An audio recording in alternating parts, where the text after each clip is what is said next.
Yechi Amelech HaMashiach. Yechi Amelech David. Lechaim Yosef Yitzhak Avner. On a déjà fait la bracha. On a déjà fait la bracha, exact. Donc, Lechaim. Lechaim pour la Géoula, Lechaim la vie éternelle. Amen. Tekafou miyad mamash. Amen. Et bien sûr, le cours c'est pour la Géoula, Mitzvah Shlema tout de suite maintenant. Amen. Et pour le mérite de Leilou Nishmat, ma mère, Léa Bat Simcha Frecha, de mon oncle Yehuda Ben Rachel, donc c'est ce soir des Shloshim, c'est le mois de qui marque sa disparition, donc je pense à lui aussi. Et Leilou Nishmat. Shlomo Ben David, Bezrat Hashem, qu'on va revoir immédiatement tout de suite, comme ça j'ai vu un enseignement du Rabbi que ceux qui sont partis maintenant, donc ils sont très proches de l'arrivée de la Géoula, ils vont faire partie des premiers à être là, parce qu'ils sont proches encore d'ici. Baruch Hashem, tout de suite, il faut se préparer à les revoir. Pour la refoua Shema de Yamna Bat Sarah Bat Yamna. Sarah Bat Yamna. Baruch Hashem et Rachel Bat Rana, mon épouse, qu'elle soit bénie. Amen. Alors donc là on avait posé des questions, tu te souviens? Oui, alors on était dans le 5e chapitre. Que David Amener, il a mérité le couronnement, la couronne de Mashiach. La couronne de la royauté. De la royauté. Donc le cours précédent, c'était le cours numéro 10. Il a assez technique. Je ne vous dis pas de le sauter parce qu'il ne faut rien sauter de ce que dit le Rav Volpo, mais c'est des questions et c'est un peu ambigu. Mais on va voir ici une Nekuda, un point à la suite de toutes ces questions qui va nous amener vers quelque chose de très très fort. Donc c'est de ça qu'on va parler ce soir, aujourd'hui. Donc parler le Rav Volpo va parler ici du principe de la royauté. Il va décomposer la royauté en trois choses. D'accord. Il y a ce qu'on appelle le Melech, le roi. Il y a la Meloucha, la royauté. Et il y a la Mamlacha, le royaume. Très bien. C'est le rabbi précédent qui évoque ça. Voici ce qu'il nous dit ici.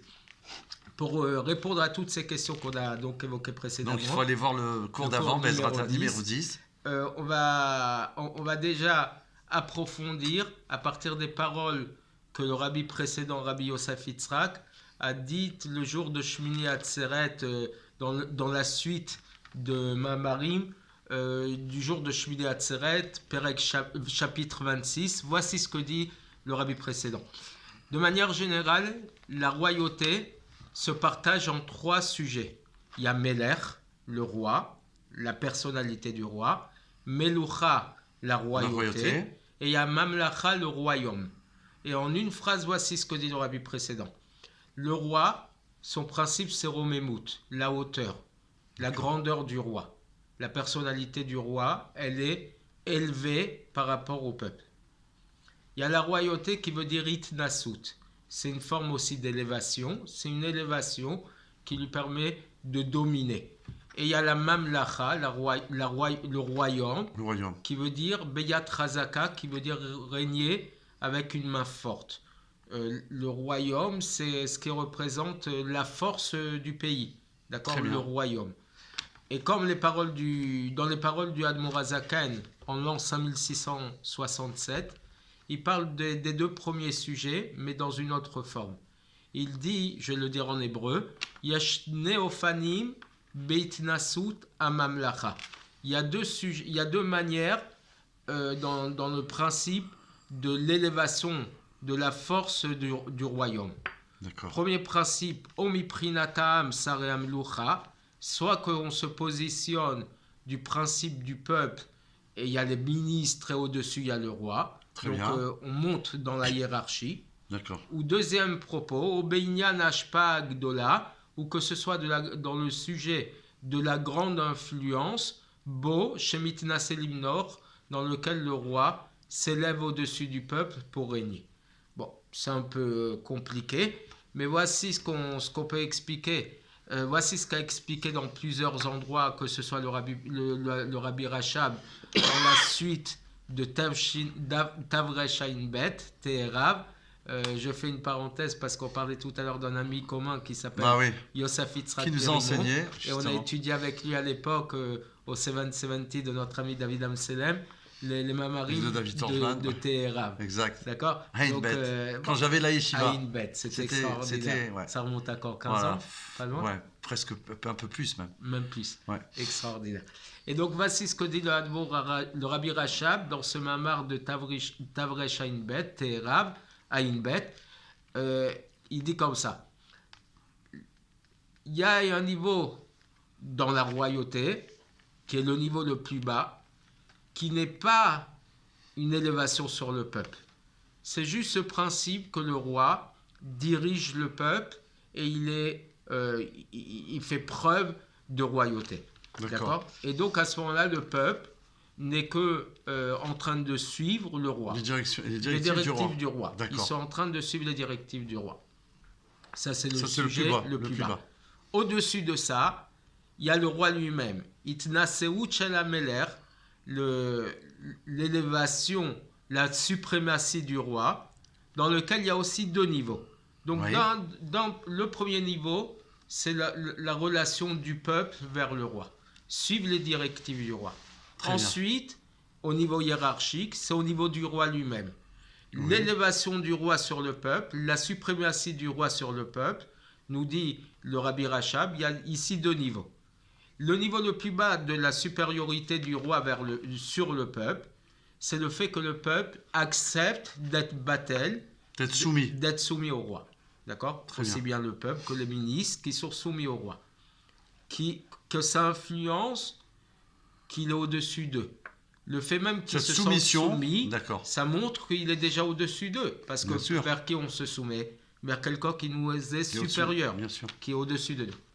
Un niveau plus haut que ça, c'est du niveau du roi. On n'est plus au niveau du peuple, c'est le niveau du roi qui, de manière essentielle, dans son essence, il est au-dessus du peuple. Qu'on appelle Romémout.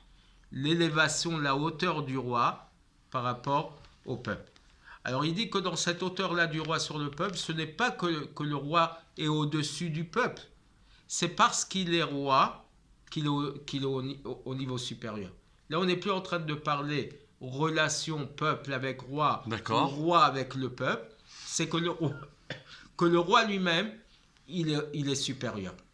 Et là, on parle de la tzmout, de l'essence même du roi qui est au-dessus du peuple. Et ça, c'est possible même s'il n'y avait pas de peuple ni de ministre.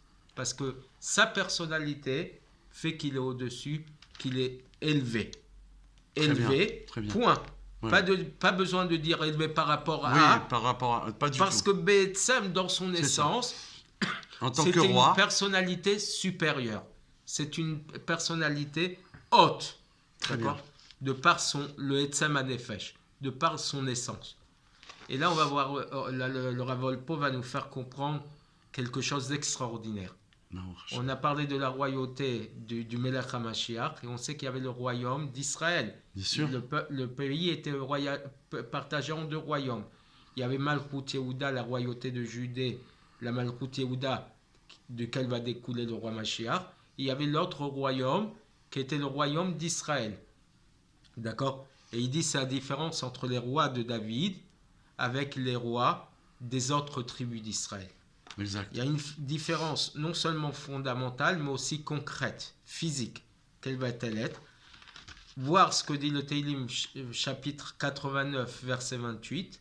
On avait parlé de Keyarea Chikon Shemesh, vous vous rappelez, quand on parlait de la lune et qu'on compare avec le soleil.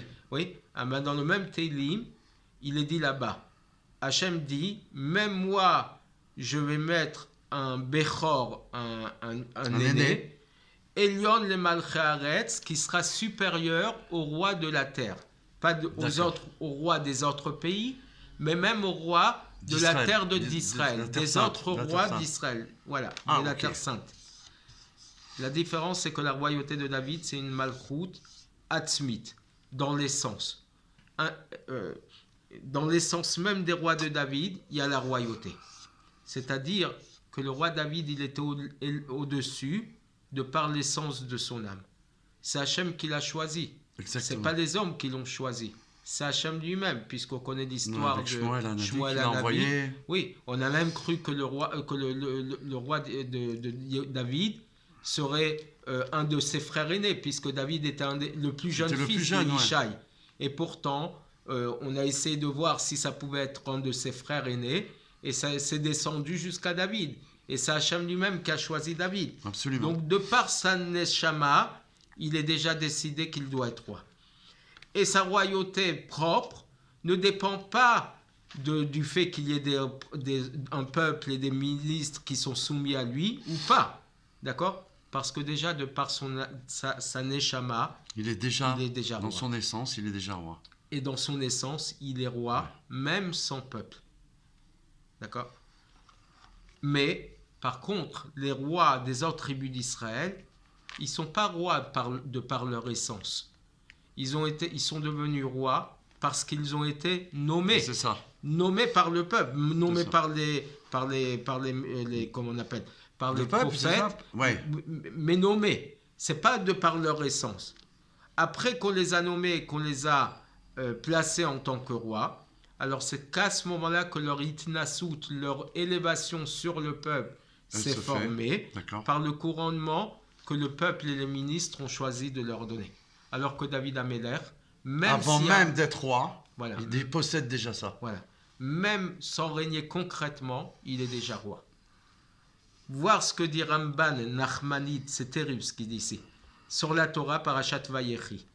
Voici le langage de Nachmanide. Et encore une fois, je vais lire en hébreu et traduire, parce que quand c'est des paroles qui sont dites par des tzadikim, et Ramban, qui est le contemporain de Rambam, ils étaient souvent en discussion. Là, on est en train d'expliquer Rambam dans les livres du Rav Wolpo. On va dire ce que dit Ramban, le contemporain de Rambam, à ne pas confondre. Rambam, c'est Rabbi Moshe ben Maïmon, qu'on appelle Maïmonide, le fils de Maïmon. Et Ramban, c'est Rabbi Moshe ben Nachman, qu'on appelle Nachmanide. D'accord? Voici ce qu'il dit. Vulfichar, et c'est pourquoi. Afal pi chez Israël mekimim alehem, même qu'Israël ont élevé Melech Mishar Ashbatim Kefitzorech Hasha, ils ont élevé des rois des autres tribus selon la nécessité du moment. D'accord. Au moment où on a besoin les autres rois. En Moshrin-Otam, ces rois-là, on ne les oint pas de l'huile d'onction. On ne leur donnait pas l'onction aux rois d'Israël. Les seuls rois qui ont été l'onction, l'huile d'onction, c'est la royauté de David. Les rois de David. C'est extraordinaire, je ne savais pas. Oui, parce que moi non plus. C'est extraordinaire. Donc c'est un titre en fait. C'est un titre. C'est un titre, un vrai titre, bien sûr, puisqu'on va exercer leur royauté, mais pas au niveau de aucun rapport. Voilà. Et pourquoi on ne les oint pas? C'est écrit en gras. Chez Loyi Alem od Malchut, de manière à ce qu'il n'ait pas la splendeur de la royauté. La splendeur. Ils sont rois effectifs, mais pas dans la beauté, la splendeur de la royauté. Oui, parce que oindre en hébreu, c'est un mot très particulier puisque c'est Mashiach. Voilà, Nimshoach. Loin, Nimshoach. Donc ça veut dire que c'est pas pareil, c'est pas du tout pareil. C'est extraordinaire. Et donc eux, ils sont nommés comme des juges ou des policiers. On doit nommer dans la hiérarchie des hommes qui vont faire régner la loi, qui vont décider de la loi. Et les rois sont pareils, ceux des autres tribus d'Israël. Les Havdil, on pourrait dire comme dans le monde, quoi, qu'ils prennent des présidents. Exactement, c'est des présidents. Ils ont un titre, ils ont été en exercice. Kmo Shamru Bigmara, comme la Gemara le dit elle-même, She'en Moshrin el Amalchevet David. On ne oint que les rois de la maison de David. Donc voici, avec ça, on va comprendre quelque chose d'extraordinaire.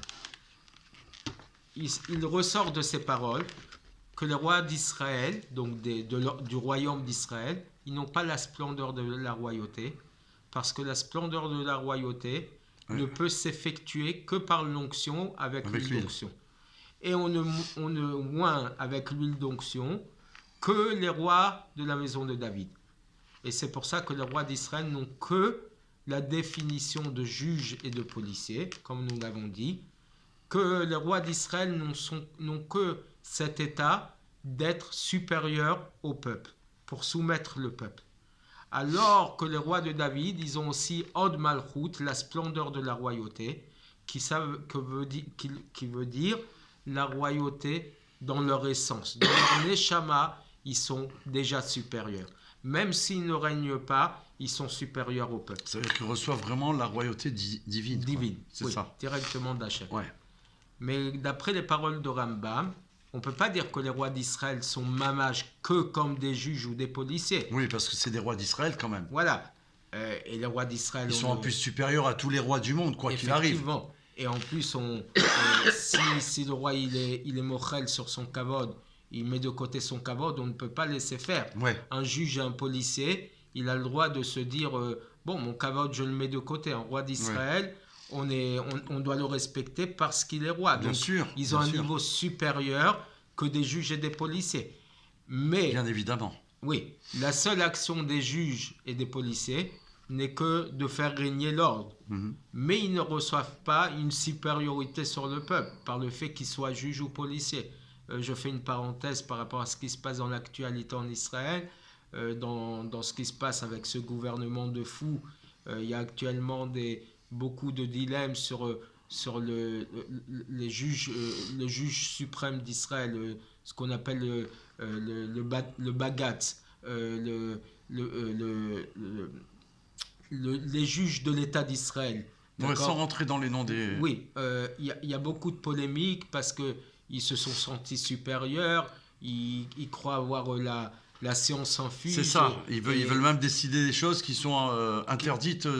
Déjà à Torah, mais même d'après la constitution israélienne, ils ont pris des prérogatives qui intéressent le nouveau gouvernement en cours, puisque ça va contre l'ancien Premier ministre, qui, soit dit en passant, même s'il n'était pas très religieux, il a reçu des vrais brachot du rabbi. C'est celui qui Absolument. Voilà, c'est quelqu'un de particulier. Même si... Non, on ne rentre pas dans les autres choses. Mais en tout cas, aujourd'hui, les juges de la Cour suprême, voilà, c'est ce que je voulais dire, la Cour suprême d'Israël, on est en train de créer une polémique autour des juges parce qu'ils croient avoir être...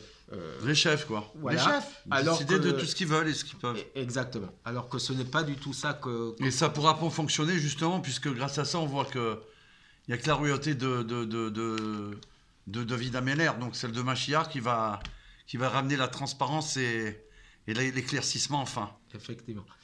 Alors que les rois d'Israël, d'après le Rambam, ils ont un digne de Melech pour toute chose. Pas juste pour faire régner l'ordre. C'est les vrais rois, ils ont une supériorité. Donc le fait qu'on les ait comparés à des juges et à des policiers, c'est pour dire qu'ils sont nommés et donc leur titre est fait par nomination. Mais évidemment, ils sont au-dessus des juges. Mais au-dessus de tout ça, il y a le roi de David qui lui est mitnassé à l'âme. Il est au-dessus du peuple par son naissance. Parce qu'il est descendant de David, automatiquement, il est au-dessus du reste. Et parce qu'il a la splendeur de la royauté. Et c'est pour ça qu'il n'y a qu'on oint avec l'huile d'onction. D'accord. Et c'est parce que, par leur royauté sur le peuple, qu'on parle de tous les rois d'Israël, ça fait qu'il y a ils sont supérieurs déjà dans leur âme. Mais malgré tout, Rambam, il est d'accord avec Ramban, Maïmonide est d'accord avec Nachmanide, que quelque part, ils sont comme des juges et des policiers, parce que cette hauteur au-dessus du peuple ne vient pas de par leur propre essence, c'est parce qu'ils ont été couronnés par le peuple et par les ministres, et qu'on a accepté leur nomination. Voilà, on a fait un vote, quoi. Oui, quelque part, ça se fait. Et comme on dit, En Melech Beloam, il n'y a pas de roi sans peuple, il n'y a pas de peuple sans roi et de roi sans peuple. Donc, s'il est roi, c'est parce que le peuple l'a choisi, l'a décidé, a accepté. Et donc, dès lors, il est roi, mais ce n'est pas dans leur essence. C'est dans leur nefesh, dans leur âme. On les a choisis dans notre âme et conscience, si je puis dire. Mais de par l'essence de leur âme, ils ne sont pas rois depuis leur naissance. Et donc, bon, en fait, ils vont recevoir certaines forces de Dieu à ce moment-là. Parce qu'ils ont été choisis. Avant, ils n'avaient pas spécialement. Non. On est d'accord. Et après, voilà. Et après, ils redeviennent comme des exactement. On le voit bien. Hein. Alors, c'est ce qui se passe dans le monde. Tellement vrai. Alors que les rois de David, dès leur naissance, parce qu'ils sont descendants de David, ils sont rois par essence. Ouais. Et donc, lorsqu'on dit An Melech Beloam, il n'y a pas de roi sans peuple, ça veut dire que c'est le peuple qui les font rois et il les élève. Comme des juges et des policiers dont la grandeur, elle est évaluée par rapport à leur influence sur ceux qui sont plus bas qu'eux, d'accord ? Alors que les rois de David, ils ont une romemut atzmit, ils ont une hauteur par leur essence, sans aucun rapport, sans aucune relation au fait que les peuples les couronnent. C'est ce qu'on avait dit dans un des cours, que Oui. David Améler, avant de régner effectivement, il est passé 6 mois sans qu'il règne. Puisqu'avant la mort de Shaoul, Shmuel l'avait nommé roi. Oui. Il était roi potentiellement, mais pas en exercice. Mais C'est dès ça. lors que lui il est devenu roi, il n'y avait pas besoin d'attendre que le peuple les couronne pour l'appeler roi. Il était déjà roi. Mais il fallait pour qu'effectivement il règne, il fallait le couronnement. Mais dès qu'on l'a nommé roi, déjà il a reçu l'onction, même avant de régner effectivement. Il me semble Oui. que la suite aussi, avec David et Shlomo, c'est que dans une période très, très, très particulière, qui est rapportée dans une Haftara de Chaye Sarah, je crois que c'est ça, là-bas c'est rapporté qu'il a été obligé d'oindre Shlomo Améler comme il avait promis. Oui, mais parce que David Améler, comme il était âgé, Oui. il ne pouvait plus continuer à régner. C'est là qu'il a choisi de nommer Shlomo. Non, mais il y avait un danger parce qu'il voulait. Il y avait un complot qui était en Il y train avait d'être fait. d'autres fils de David qui voulaient régner, C'est ça. comme Adoniram et comme... bon, Absalom, c'est une autre histoire aussi. Mais C'est Adoniram, intéressant. il s'est auto-couronné. Voilà, c'est ça. Oui, Alors, donc là, on voit que quoi David, il a couronné. Oui. Et pourtant, il n'exerçait pas encore ce Shlomo Améler. C'est ça que je exactement. voulais- C'est exactement les mêmes idées. Parce qu'il est le fils de David, Absolument. et bon, même si David a plusieurs potentiels fils pour régner, celui qui a été choisi, c'est Shlomo. Exactement. D'ailleurs, le couronnement de Mashiach se fait par la descendance de David par le roi Shlomo. Évidemment, puisque c'est lui qui est choisi, alors que ce n'est pas un de ses fils aînés. Mais il est. Voici que la royauté d'en bas, elle ressemble à la royauté du ciel. Brachot, 58a, etc. Donc ce qui se passe ici se passe aussi dans les mondes supérieurs. Et donc, c'est pareil dans la royauté d'en haut, du ciel. Il y a le niveau de Yitnasut Atzmit, chez Akadosh Baruch Hu, le roi suprême, il y a C'est extraordinaire. cette idée d'élévation dans l'essence. C'est ce qu'on dit dans la prière tous les matins. Adon Olam Asher Malach, maître du monde qui a régné, Beterem Kol Yetzor Nivra. Avant même que toute créature avant même que toute forme soit créée. Oui. Ça veut dire qu'il était roi Il était même déjà- sans dans son le peuple. essence. Waouh, Dans waouh, son waouh, essence. waouh, waouh, waouh. Même s'il n'y a rien, il est roi. Non, ce qu'il y a David d'extraordinaire. Améler, Voilà, c'est il ça. est roi même sans peuple. C'est très fort. C'est très fort. C'est pour ça que c'est lui qui est Mashiach. C'est de lui que vient le Mashiach. Bien sûr. Parce que le Mashiach, c'est quoi? C'est la finalisation du Du désir du d'Hachem. programme d'Hachem. Et comme Hachem, dans son programme, il est roi avant même que toute forme humaine soit créée, ou même des formes divines comme les anges, avant même tout ça, il est roi. David Améler, il est roi, même s'il n'y a pas de peuple. Même s'il n'y avait pas eu de peuple, il y a le roi Mashiach, la royauté de David. C'est extraordinaire parce qu'on sait que David Améler ne devait pas vivre. Effectivement, Donc il n'existait pas. tu as raison. Et c'est Adam Arishon qui a accordé de plusieurs personnes. Alors, il n'y a pas que Adam. Il n'y a pas que Adam, ils sont il y a- plusieurs. Oui, il y a les patriarches aussi. Exact. Oui, chacun lui a Parce que- offert mais quelques c'est incroyable, années. ça veut dire. Oui. Et c'est lui le Mashiach, quoi. Et Oui. c'est lui David Améler. Oui. Et bien qu'il n'y a pas de roi sans peuple, alors comment on peut dire qu'il a régné avant même qu'il y ait toute forme créée? Mais ça, c'est la Melucha Atzmit, c'est ça l'idée de la royauté dans l'essence. Royauté dans l'essence, ça veut dire hauteur supérieure, sans aucune nécessité d'influencer sur qui que ce Sans soit. condition, en fait. Il est roi. Il est Voilà. roi. C'est royaume, tout simplement. Et ça, il y a aussi le niveau de Itnasut Alam chez Hachem, qui doit régner sur le peuple. Alors on a dit qu'il règne même avant même que toute forme soit créée. Alors pourquoi il y a besoin de créer? Parce que Hachem, il veut aussi, chez Tamlichuni Alechem, ce qu'on dit à Rosh Hashanah, que vous me couronniez sur vous, que le Exactement. peuple, que le monde, il accepte qu'il soit roi. Kablu Malchuti, acceptez ma royauté. Oui, même s'il n'en a pas besoin, il le veut. Oui. Et donc de la même manière qu'en bas, c'est précisément la royauté sur le peuple, le fait que le peuple est couronné et accepté, que ça lui donne le titre de Méler. Très bien. Même ça aussi, ça existe dans le monde supérieur. Hachem, il a besoin que le peuple le couronne. Et à ce moment-là, c'est la suite du poème. L'et naasa bechev sokol. C'est au moment où ça a été fait avec le désir de tous. de toute la création. Toute la création. Il a régné avant, mais il Ouais. a besoin, comme deuxième condition, que le monde le couronne. Donc, première partie, il règne quoi qu'il arrive, mais virgule, il y a besoin de la deuxième partie, l'acceptation par tous qu'il règne. Toute la création. Ça, c'est chez Hachem et c'est chez le roi de David. Donc on retrouve ça, donc c'est fabuleux. C'est extraordinaire. On comprend donc là l'importance de faire reconnaître La royauté. la royauté du Rabbi Oui. Melech HaMashiach. Le Rakaz. Et Le c'est monde entier, seulement hein, là on doit faire savoir. que quand tout le monde a décidé à accepter que Akadosh Baruch Hu règne, Melech Shemo Nikra. Son nom s'appelle Melech, roi. Je crois que c'est... Tout est dit. C'est merveilleux. L'Echaim, L'Echaim, l'Echaim, Velibracha, merci beaucoup. Amen. On va voir le roi, Baruch Hashem Amen. Mashiach, grâce à lui, on va enfin pouvoir vivre avec Akadosh Baruch Hu, le roi des rois, de tous les rois, tout de Amen. suite. Amen, Kenny Ratson. Tekafum Yad Mamash. L'Echaim, Velibracha, Chaim Nitzri. Donc à suivre, à très bientôt pour la suite de Yichia Meler. Yichia Melech.